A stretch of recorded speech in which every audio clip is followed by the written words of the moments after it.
The Oklahoma City Thunder, who are off to a historic start in the NBA, are in real jeopardy of not getting that record, breaking the Warriors 73-9 record.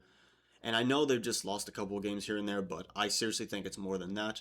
And are the Spurs really contenders? Like, they've beaten the Thunder now 2 times in 10 days. They'll have another chance to beat them on Christmas tomorrow. We'll get to that in a bit. But let's talk about this OKC Thunder team and the fact that they were really on pace to break the Warriors record. I thought they really were going to do it, like for sure. But now you can see they're 26-4. Two of those losses coming to the Spurs within the span of 10 days. And another loss coming to the Timberwolves a couple of days ago. And I don't want to be like, the Thunder are in so much trouble because clearly I think they're still the odds-on favorite by a long shot to win the NBA Finals. They're still, have all their players from last year's championship team.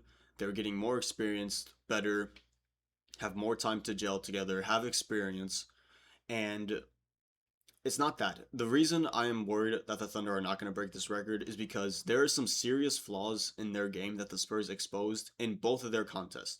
And you could say the Cup final, high stakes game, could have been a fluke game, but the Spurs did it again, and it looked like the Spurs learned more from that game against the Thunder than the Thunder did about the Spurs in this game.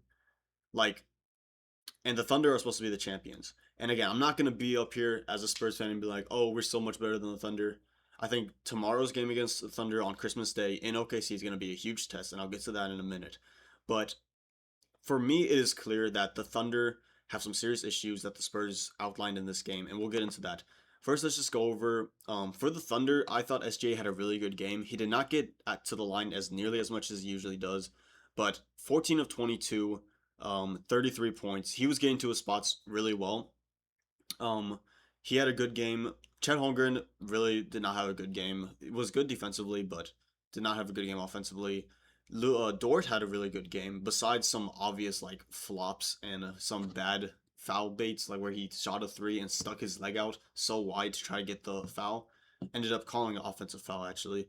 Jalen Williams had a decent game. I feel like he shot much better watching that game than looking at the stats. He was 8 of 18, so not bad. But in the game, he was like getting to his spots. He was making most of his shots.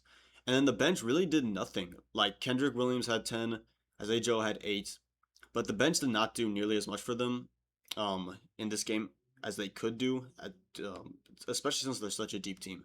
Let's get to the Spurs team though, because they didn't even have a great game total. Like De'Aaron Fox, 6 points. He did have 9 assists, and then I believe it was Dylan Harper who had 10 assists. Yeah, Dylan Harper had 10, but he only had 4 points. Victor Wembanyama still getting minutes restrictions, had 12 points. KJ came up big, 25 points off the bench. Stephon Castle, 24 points to lead the starters. But the Spurs, again, did not shoot the ball exceptionally well. Just like in the last game, in the NBA Cup game, the Spurs and Thunder didn't shoot great. It was definitely better this time around. And you look at it, like, a lot of things were even again. Field goal percentage, 3-point percentage. Free throw percentage was a big disparity. Not only did the Thunder only take 7 free throws, the Spurs had 24. Didn't shoot the ball well though at the line. Fox was 0 for 4. Spurs only had 9 turnovers, was big. Rebounds were about the same. Spurs, again, they controlled this game most of it, and they ran away with it in the fourth quarter. And that's the thing. Like, the Spurs learned more about the Thunder from last game than the Thunder learned about the Spurs team. And for me, that just shows how well this Spurs team is coached, how hungry their players are. Even though they're a young team, they're a hungry, vicious team. And here's what it comes down to. The Thunder, there's 2 flaws I've seen in the Thunder in these 2 games that they played against the Spurs. One is that they were, especially in this game, really afraid to drive in the paint. And when you force the Thunder to shoot these mid-range jumpers that aren't great, when you force them to shoot, Luke Dort to shoot a bunch of threes, like, you're going to have success with them. And they did not foul Shea. This was a big key of emphasis. Shea had a good game. He went for like 33 points. But they were tough shots all night. They were his shots, and the Spurs were basically saying, you can live with that. Like, they were playing up hard against him, but he would get to his jumpers. They would not foul him. I think there was 1 or 2 times where like they fouled him and it was silly, but they really did not foul SGA and the Thunder as a whole. And also, you can beat this Thunder team in transition.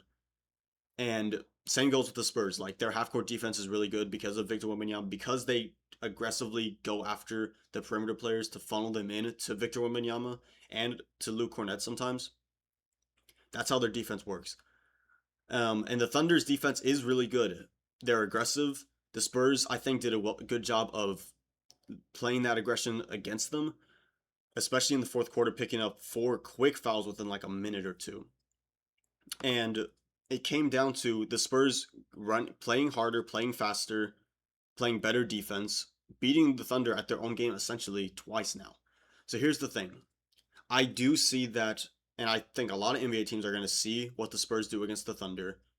And yes, the Thunder are kind of set back to win that record now. I do think they possibly won't get it now because Spurs have shown that they are beatable. But I do think they'll be fine. I still think they're the odds-on favorite. As far as tomorrow's game, which will be huge, Spurs at OKC.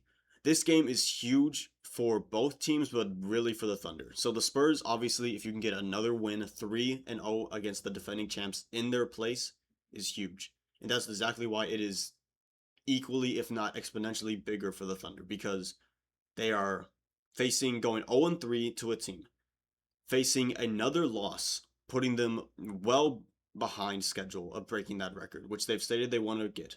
They'd be at 5 losses already. And then also the fact that the Thunder are undefeated at home. It would just be a backbreaker for the Thunder, losing back-to-back games to the same team, first loss at home.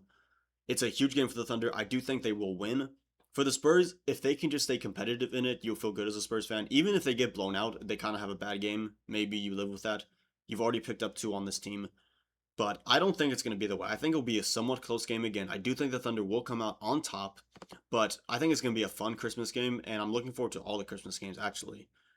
Obviously, Christmas is about family and the birth of Jesus, but, us NBA fans love, obviously, Christmas Day for the games.